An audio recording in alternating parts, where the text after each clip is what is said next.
Now, let's cross live to our correspondent Tony Cheng in Hanoi, where the Trump-Kim summit is kicking off on Wednesday. Tony, Kim Jong-un will pay an official goodwill visit to Vietnam as well this time. So what is the local expectation there? Well, as one Vietnamese journalist just told me, the knowledge of Kim Jong-un's trip at this stage is as clear as mud. So clearly the locals are as much in the dark as anybody else here. It was announced at the last minute. We're not sure if he's going to meet President Chung and the Vietnamese leadership before the summit or afterwards. I think the assumption is that it'll probably happen after the Trump-Kim summit on Wednesday and Thursday next week.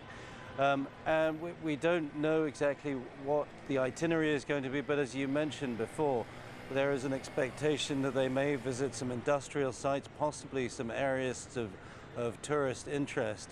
And again, I think there's some speculation that this might be because the DPRK is looking at what's called the Vietnamese model as a possible route to economic development. Certainly that's an idea that's being touted by the Americans. Donald Trump last week tweeting that the DPRK could become an economic powerhouse. But while there are some similarities, Vietnam, of course, like the DPRK, also a single-party state, there are some very major differences as well.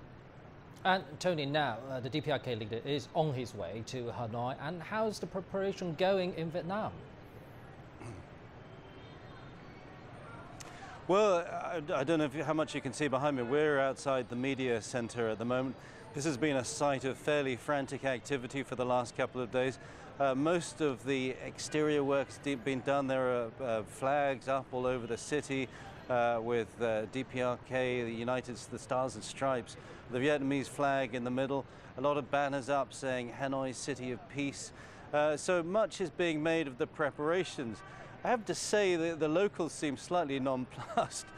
We checked into our hotel the other day and they didn't even seem that aware that the summit was happening. There's very little coverage in the local newspapers. So to a certain extent, I think people here in Hanoi are kind of interested that it's happening, but Vietnam doesn't really have a principal role. It is, however, I think important that Vietnam is the venue for this summit. Especially when you consider that for so many years Vietnam was considered an international pariah. Now it's being the host for this international summit. And I think for the Vietnamese leadership, while they're not going to take any active role in the summit at all, they are very keen to see themselves and Vietnam projected onto the global stage as a place where this kind of summit can happen. Thank you very much. Our correspondent Tony Cheng in Hanoi.